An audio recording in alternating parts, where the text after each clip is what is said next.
The Ministry of Defence insider is about to talk publicly about the secret world of UFO sightings. Nick Pope spent 4 years as the MOD's UFO watcher. His book about his experiences, Open Skies, Closed Minds, is published next month. And I'll be speaking to Nick Pope in his first television interview in just a moment. But first, we've asked an actor to read some excerpts from his book. Until 1991, I was generally sceptical about the paranormal. I didn't believe in UFOs, and anyway, paranormal experiences only happened to weirdos, didn't they? My conversion was a slow one, but no less extraordinary for that. It is that some UFO sightings are probably extraterrestrial in origin. It is not that I've gone mad, not that I've made a blind leap of faith, but the conclusion I have drawn is the only one borne out by the evidence. What did happen in Rendlesham Forest in Suffolk? There have been some quite extraordinary attempts to explain away the events. In 1980, 2 security patrolmen on their tour of Woodbridge Air Base saw bright lights in the forest. The object was no aircraft. They encountered a metallic, triangular craft unlike anything they'd ever seen before.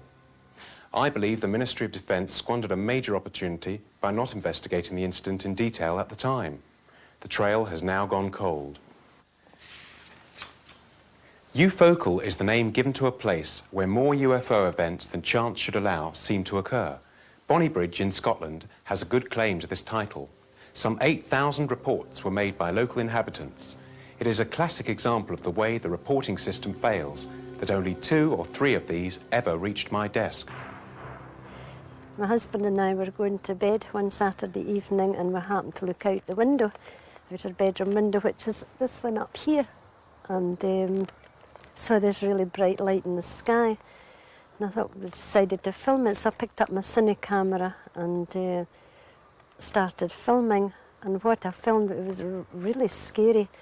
It was so much so that I hid behind my curtain.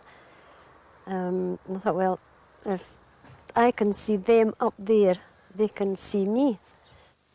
What sort of people do submit UFO reports?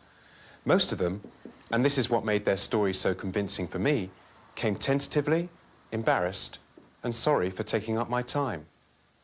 My wife and I were camping in Dorset, and in the night I got up to go to the toilet.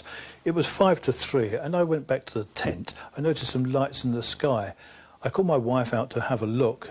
The next moment we were inside the tent, and all I can recall is being in a white circular room with some tall and short figures dressed in white. I checked my watch again, and it was 25 to 6. I have no explanation of what happened at 2 hours 35 minutes. We wrote to the Ministry of Defence, and Nick Pope replied, asking for further information. I became the butt of MOD humour when I was the UFO desk officer, but could it be that somewhere within the cavernous bowels of the main building there lurk more X-Files? If so, where is this material? Who has it, and why are they keeping it under wraps? Why was it kept from me, when it could have been a crucial piece of the puzzle? Nick Pope, what do you believe now that you didn't believe 5 years ago? Well, I came into the job as a sceptic, but I was convinced by the sheer weight of evidence, the sightings, the radar evidence, all that sort of thing, that some of these things that we see in the sky and call UFOs are extraterrestrial in origin. Extraterrestrial what? Craft with people inside them? Well, craft of some sort, certainly. That's not to say they all are. Of course, most of them have conventional explanations, but after rigorous investigation, we find that 5 or 10% absolutely defy any conventional explanation, and these ones, yes, it does look as if they may be some sort of craft from elsewhere. And what do you think is going on? What do you think these people and these craft are doing?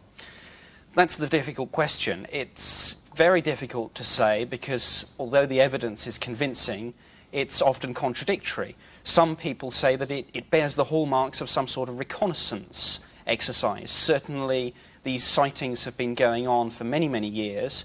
Lots of reliable witnesses, many military personnel citing them, but yet no open, outright contact. So that does tend to suggest that they are trying to keep themselves hidden.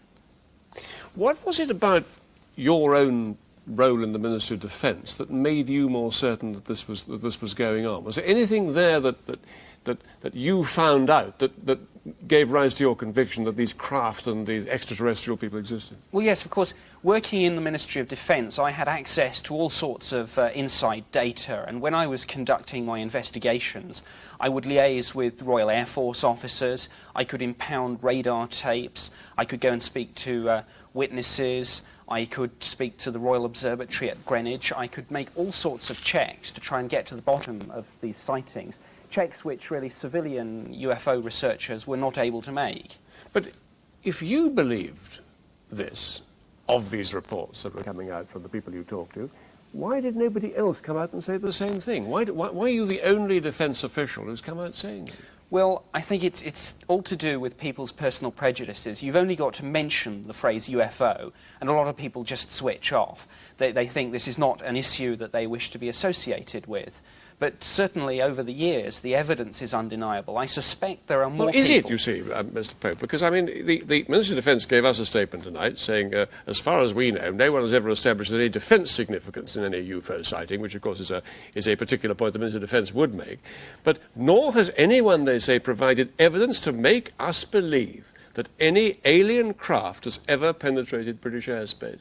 Well, I think it's absolutely clear that structured craft of unknown origin have and continue to penetrate the UK air defence region. This has happened on a number of occasions.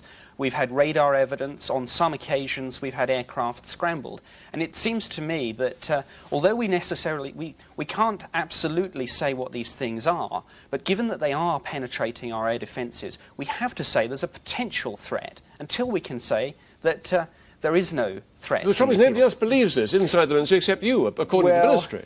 That's a difficult one. Give us an example. I mean, give us an example. Take one example of some event which, with your inside knowledge, you can persuade us, really was an unidentified flying object, something from outer space.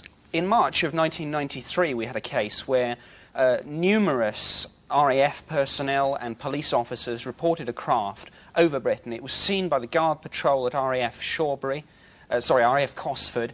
Then it was seen by the meteorological officer at RAF Shawbury.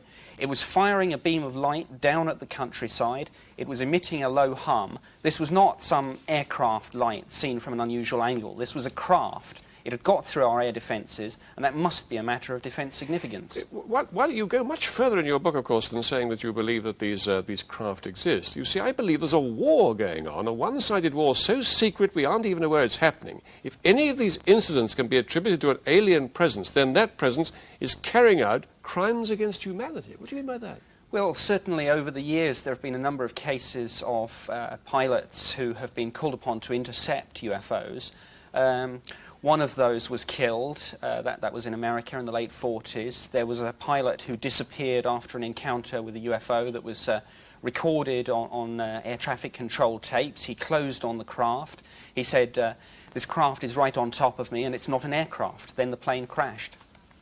And very briefly, do you think there's some kind of, I mean, you allude in many parts of your book to a sort of cover-up going on? The Ministry of Defence is hiding information? Not in Britain. I think the problem's the opposite. We know too little.